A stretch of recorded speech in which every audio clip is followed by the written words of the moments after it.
নমস্কাৰ বন্ধুসকল, স্বাগতম জনাইছোঁ গণেশ 24 ইউটিউব চেনেললৈ। অসম আৰক্ষী ভাইভা টেষ্ট ওলাইছে আৰু যদি আপুনি ভাইভা টেষ্টৰ বাবে নিৰ্বাচিত হৈছে তেন্তে বহুত বহুত ধন্যবাদ আৰু অভিনন্দন জনাইছোঁ। এই ভাইভা টেষ্ট পৰীক্ষাত আপোনাৰ শেষ পৰীক্ষা হ'ব আৰু আপুনি যদি এই ভিডিঅ'টো শেষলৈ চাই তেন্তে সফলতাৰ কামনা বহুত বেছি হ'ব। ভিডিঅ'টো আপোনালোকে চাই থাকিব। এই ভিডিঅ'টোৰ যোগেদি মই 30টামান প্ৰিভিয়াছ কুৱেশ্যন দিম যিটো অসম পুলিচত আগতে সুধিছিল বন্ধুসকল, আৰু 5টামান গুৰুত্বপূৰ্ণ টিপছ দিম। 30টা কুৱেশ্যন এনচাৰ দিম আৰু 5টামান গুৰুত্বপূৰ্ণ টিপছ দিম। বন্ধুসকল, ভিডিঅ'টো আপোনালোকে লাষ্টলৈ চাই থাকিব। বলক ভিডিঅ'টো আৰম্ভ কৰা যায়। আসাম পুলিচ ভাইভাৰ প্ৰিভিয়াছ কুৱেশ্যনৰ প্ৰথমটো কুৱেশ্যন হৈছে আপোনাৰ বিষয়ে ক'ব, এনেকুৱা ধৰণৰ এটা কুৱেশ্যন দিব। তাৰপিছত আপোনালোকে এনচাৰ দিব মোৰ নাম অমুক, মই এইখন গাঁৱত বাসিন্দা, মোৰ কোৱালিফিকেশ্যন ইমান, মই দেশৰ সেৱা কৰিবলৈ অসম আৰক্ষীত যোগদান কৰিব বিচাৰোঁ। এনেধৰণে আপোনালোকে এনচাৰ দিব। মই এনচাৰটো স্ক্ৰীণত দিছোঁ, আপোনালোকে চাই যাব। তাৰপিছত নেক্সট কুৱেশ্যন 2 নম্বৰ কুৱেশ্যনটো হৈছে অসম আৰক্ষীত যোগদান কৰিবলৈ কিয় বিচাৰে। তাৰপিছত আপোনালোকে এনচাৰ দিব মই দেশ সেৱা কৰিবলৈ আৰু সমাজত শান্তি শৃংখলা ৰক্ষা কৰিবলৈ অসম আৰক্ষীত যোগদান কৰিবলৈ বিচাৰোঁ। ই এজন গৰ্বৰ পেশা। নেক্সট কুৱেশ্যন 3 নম্বৰ অসমৰ মুখ্যমন্ত্ৰী কোন, এইটো আপোনালোকে জানেই। তাৰপিছত নেক্সট কুৱেশ্যন 4 নম্বৰ আপোনাৰ গাঁও জিলাত বিষয়ে কিবা বিশেষ কথা ক'ব পাৰিবনে, এনেকুৱা ধৰণৰ কুৱেশ্যন সুধিব পাৰে। তাৰপিছত আপোনালোকে এনচাৰ দিব পাৰে মোৰ গাঁও অমুক বিষয়ে পৰিচয়, যেনে প্ৰাকৃতিক সৌন্দৰ্য কৃষি ইত্যাদি বাবে পৰিচিত, ইয়াত মানুহ একেলগে শান্তিপূৰ্ণভাৱে বাস কৰে। এনেধৰণে আপোনালোকে এনচাৰটো দিব পাৰে। Next 5 number question answer. তাৰপিছত আপোনাৰ ইয়াতে কুৱেশ্যনটো হ'ব অসমৰ এখন প্ৰসিদ্ধ উল্লেখযোগ্য উৎসৱ ক'ত হয়। তাৰপিছত আপোনালোকে আনচাৰত দিব অসমত বিহু আটাইতকৈ বিখ্যাত উৎসৱ, ইয়াক বছৰত 3বাৰ উদযাপন কৰা হয়, আৰু ৰঙালী কঙালী আৰু ভোগালী বিহু। এনেধৰণে আপোনালোকে এনচাৰটো দি দিব। তাৰপিছত নেক্সট কুৱেশ্যন 6 নম্বৰ অসম আৰক্ষীৰ দায়িত্ব কি কি। তাৰপিছত এনচাৰ দিব আপোনালোকে অসম আৰক্ষীৰ মুখ্য দায়িত্ব হ'ল আইন শৃংখলা ৰক্ষা কৰা, অপৰাধ নিৰ্বাৰণ কৰা আৰু জনতাৰ সুৰক্ষা নিশ্চিত কৰা। নেক্সট 7 নম্বৰ কুৱেশ্যন শৃংখলা ডিচিপ্লিন বুলিলে আপুনি কি বুজা। আপোনালোকে এনচাৰ দিব শৃংখলা বুলিলে নিয়ম কানুন মানি চলা, সময়ৰ মূল্য বুজা আৰু দায়িত্বপূৰ্ণভাৱে কাম কৰা বুজায়। এনেকৈ এনচাৰটো আপোনালোকে ভালকৈ দিব। তাৰপিছত নেক্সট 8 নম্বৰ কুৱেশ্যন এনচাৰ আপোনাৰ পৰিয়ালৰ বিষয়ে ক'ব, এনেকুৱাকৈ সুধিব পাৰে মোৰ পৰিয়ালৰ সংখ্যা ইমানটা গৰাকী সদস্য আছোঁ, মোৰ দেউতা এইটো কাম কৰে, তাৰপিছত আমি সকলোৱে মিলি শান্তিপূৰ্ণভাৱে বাস কৰোঁ। এনেকুৱাকৈ আপোনালোকে এনচাৰটো দি দিব। নেক্সট 9 নম্বৰ কুৱেশ্যন অসমৰ ৰাজধানী ক'ত। অসমৰ ৰাজধানী হৈছে দিছপুৰ। তাৰপিছত নেক্সট 10 নম্বৰ কুৱেশ্যন ভাৰতৰ ৰাষ্ট্ৰপতি কোন। 2015 অনুসৰি ভাৰতৰ ৰাষ্ট্ৰপতি হৈছে দ্ৰৌপদী মুৰ্মু। এনেকুৱাকৈ আপোনালোকে এনচাৰটো দিব। নেক্সট কুৱেশ্যন 11 নম্বৰ 11 নম্বৰ কুৱেশ্যনটো হৈছে অসমৰ ৰাজ্যপাল কোন। তাৰপিছত আপোনালোকে এনচাৰ ক'ব শ্ৰী লক্ষ্মণ প্ৰসাদ আচাৰ্য, বৰ্তমান অসমৰ ৰাজ্যপাল। তাৰপিছত নেক্সট কুৱেশ্যন 12 নম্বৰ কুৱেশ্যনটো হৈছে আপোনাৰ হবিজ কি। তাৰপিছত আপোনালোকে এনচাৰ ক'ব মোৰ হবি হৈছে কিতাপ পঢ়া, খেলা ধূলা কৰা আৰু সমাজ সেৱা কৰাটো মই সদায় শুদ্ধ আচৰণ বজাই ৰাখিবলৈ চেষ্টা কৰোঁ। এনেধৰণে আপোনালোকে ভালকৈ এনচাৰটো দিব। নেক্সট কুৱেশ্যন 13 নম্বৰ কুৱেশ্যনটো হৈছে ভাৰতৰ সংবিধান কেতিয়া প্ৰচলিত হয়। এনচাৰ ক'ব ভাৰতৰ সংবিধান 26 জানুৱাৰী 1950 তাৰিখে প্ৰচলিত হয়। নেক্সট কুৱেশ্যন 14 নম্বৰ অসমত কিমানখন জিলাসমূহ আছে। বৰ্তমান অসমত 35খন জিলা আছে। তাৰপিছত নেক্সট কুৱেশ্যন 15 নম্বৰ আপোনাৰ বিদ্যালয় কলেজৰ বিষয়ে কিবা ক'ব পাৰিবনে। তাৰপিছত আপোনালোকে এনচাৰ দিব মই এইখন বিদ্যালয় পঢ়িছিলোঁ, এইটো এটা জনপ্ৰিয় শিক্ষা প্ৰতিষ্ঠান য'ত মই নিয়মিতভাৱে শৃংখলা আৰু অধ্যয়ন মন দিছিলোঁ। এনেকৈ আপোনালোকে এনচাৰটো দিব। তাৰপিছত নেক্সট কুৱেশ্যন 16 নম্বৰত আছে ভাৰতৰ প্ৰথমগৰাকী মহিলা ৰাষ্ট্ৰপতি কোন আছিল।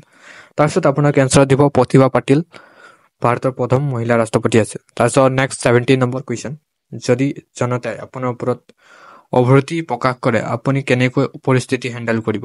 তাৰপিছত আপোনালোকে এনচাৰত চিধাই ক'ব মই শান্তভাৱে জনতাৰ কথা শুনিম, নিয়ম অনুসৰি কাম কৰিম আৰু তেওঁলোকক আইনসন্মত সহায় আগবঢ়াম। আৰক্ষীৰ দায়িত্ব হৈছে জনতাৰ বিশ্বাস বজাই ৰখা। এনেকুৱাকৈ আপোনালোকে এনচাৰটো দিব। নেক্সট 18 নম্বৰ কুৱেশ্যনটো হৈছে ভাৰতৰ স্বাধীনতা কেতিয়া হৈছিল। 15 আগষ্ট 1947 তাৰিখে ভাৰতৰ স্বাধীনতা হয়, এইটো চবেই জানেই।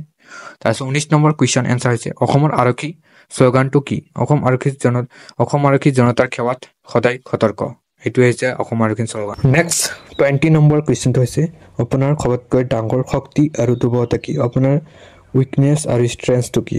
তাৰপিছত আপোনালোকে এনচাৰ দিব মোৰ ডাঙৰ শক্তি হৈছে মই সময় পালন আৰু কৰ্মনিষ্ঠতা, আৰু মোৰ দুৰ্বলতা হ'ল মই কেতিয়াবা অত্যাধিক চিন্তিত হৈ পৰোঁ, কিন্তু মই এতিয়া নিজকে নিয়ন্ত্ৰণ কৰিবলৈ শিকিছোঁ।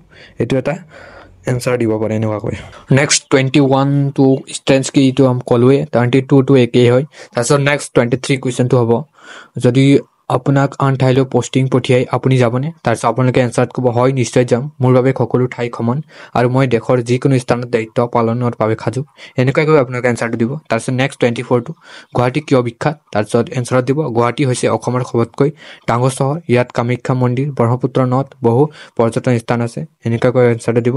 তাৰপিছত নেক্সট 25টো অসমত কিমানটা জাতি জনগোষ্ঠী আছে? অসমত বহু জাতি জনগোষ্ঠী বাস কৰে, যেনে বড়ো, মিচিং, কাৰ্বি, ডিমাচা, অন্য আদিবাসী জনগোষ্ঠী।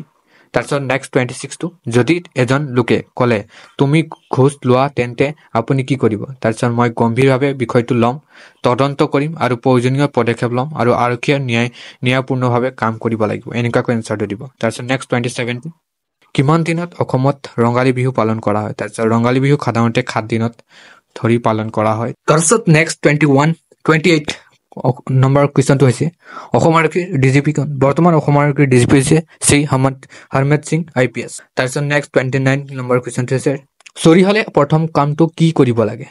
তাৰপিছত চুৰি হলে প্ৰথম এজাহাৰ FIR লিখিবলৈ জনতাৰ সহায় কৰিব লাগে আৰু তদন্ত আৰম্ভ কৰিব লাগে। 30 নম্বৰ কুৱেশ্যনটো হৈছে আপোনাৰ প্ৰেৰণাৰ উৎস কি? তাৰপিছত মোৰ প্ৰেৰণাৰ উৎস হৈছে মোৰ মাতৃ পিতৃ বা কোনো এটা আৰক্ষী দিব, যিকোনো আপোনাৰ প্ৰেৰণাৰ উৎস হৈছে যিয়ে সদায় সততা আৰু কৰ্মস্থৰ পথ দেখুৱায়। তাৰপিছত 31 নম্বৰ কুৱেশ্যনটো অসম আৰক্ষী কোনো এটি বিশেষ শাখাৰ নাম ক'ব পাৰিবনে? হয়, অসম আৰক্ষী CID শাখা STF কমাণ্ডো বেটেলিয়ান আছে। নেক্সট আইন আৰু ন্যায়ৰ মাজত পাৰ্থক্য কি?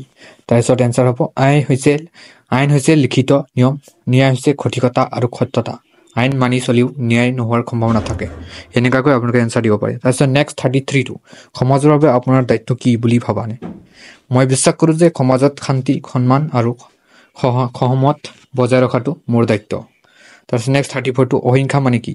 অহিংসা মানে হ'ল কাকো ক্ষতি নকৰি কথা, কাম আৰু চিন্তাৰ শান্তি বজাই ৰখা। নেক্সট 35টো হৈছে পূজা মন্দিৰ ক'ত আছে? পূজা মন্দিৰ অসমৰ অৱস্থিত। বন্ধুসকল, মই টপ 35টা কুৱেশ্যন এনচাৰ দি দিলোঁ, আপোনালোকে ভালকৈ চাই যাব পাৰে। বন্ধুসকল, এতিয়া মই 5টা গুৰুত্বপূৰ্ণ টিপছ দিম ফৰ ভাইবা।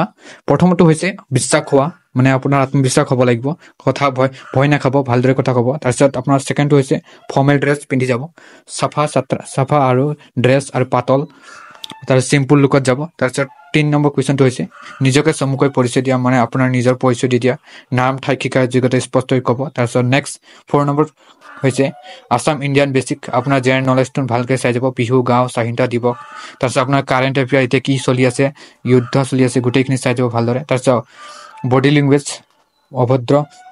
ভদ্ৰভাৱে কথা ক'ব, তাৰপিছত বডি লেংগুৱেজ বজাই ৰাখিব, নমস্কাৰ দি চিধাকৈ বহিব, হাঁহি মুখে উত্তৰ দিব। বন্ধুসকল, ভিডিঅ'টো যদি ভাল লাগিছে তেন্তে লাইক, কমেণ্ট এণ্ড ছাবস্ক্ৰাইব কৰিব নাপাহৰিব আৰু বন্ধুসকলকো শ্বেয়াৰ কৰি দিব। থেংকছ ফৰ ৱাচিং, ধন্যবাদ।